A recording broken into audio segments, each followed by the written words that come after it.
लंबे लम्बा केस बउआ के कान्हा पर शोभे। लंबा लंबा केस बउआ के कांधा पर शोभे। लंबे लंबे केस बउआ के कान्हा पर शोभे। लंबी लंबी केस बउआ के कांधा पर शोभे। मम्मी के शिवा चर्चा करा दो। मम्मी के शिवा चर्चा करा दो। पापा हो पातर भैया बोला दो। पापा हो पातर भैया। लंबे लंबे केस बउआ के कान्हा पर शोभे। लंबी लंबी केस बउआ के कांधा पर शोभे। लंबे लंबे केस बउआ के कान्हा पर शोभे। लंबी लंबी केस गोरखा के कांधा पर शोभे। दादी के पना सौआ लुटा दो। दादी है किसा टकिया लूटा। दादा हो हाजरिया लुटा दो। दादा हो दसा टकिया लूटा। यही चैनल लोड होगा, यही कल चैनल पर लोड हो जाएंगे। मैं केस बउआ के कान्हा पर शोभे। लंबी लंबी केस बउआ के कांधा पर शोभे। लंबे लंबे केस बेटिया के कान्हा पर शोभे। लंबी लंबी केस बउआ के कांधा पर शोभे। नानी है पना सौआ लुटा दो। नानी है नामरिया लूटा। नाना हो हाजरिया लुटा दो। नानी है दसा टकिया।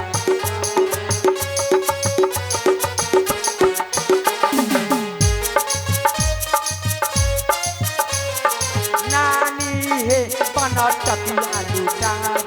नानी है दसा टकिया।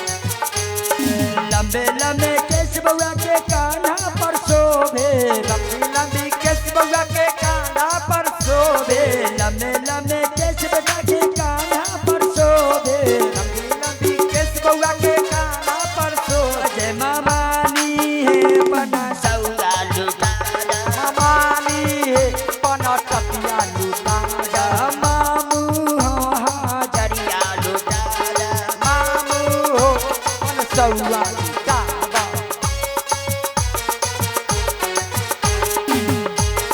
केस बउआ के कांधा पर शोभे। लंबी लंबी केस बउआ के कांधा पर शोभे। चाचा हो पना सौआ लुटा दो। चाची है पचास टकिया लूटा। पापा हो जय हो। हाजरिया लुटा दो। पापा हो हाजरिया लूटा।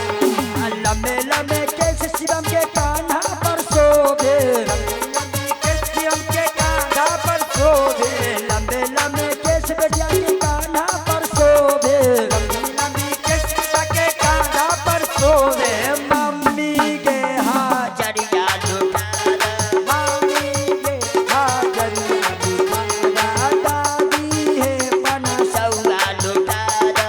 दादी है पना सौआ लूटा। लंबे लंबे केस बेटिया के कान्हा पर शोभे। लंबी लंबी केस गोरखा के कांधा पर शोभे। लंबे लंबे केस बेटिया के कान्हा पर शोभे। लंबी लंबी केस बुआ के कांधा पर शोभे। बुआ के पना सौआ लुटा दो। बुआ है पना सौआ लूटा। मामा हो हाजरिया लुटा दो। मामी है तू सौआ लूटा।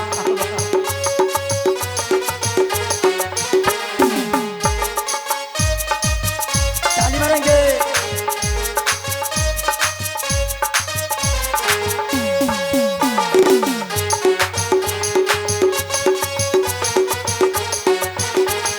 लंबे लंबे केस शिवम के कान्हा पर शोभे।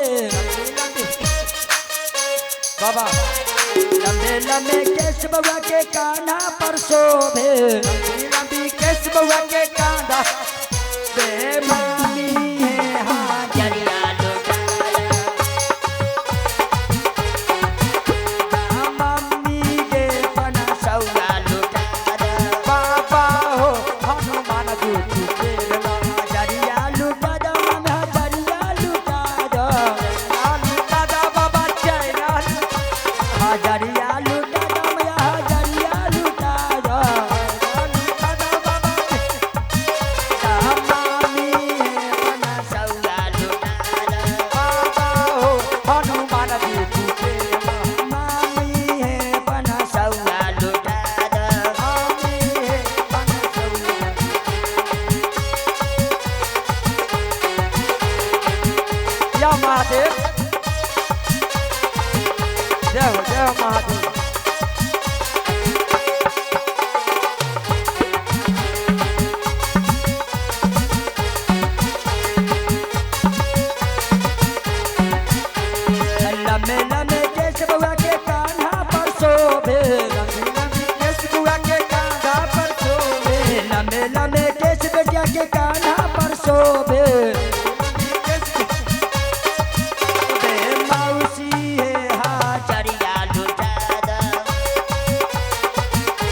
चलिए दादाजी आए हैं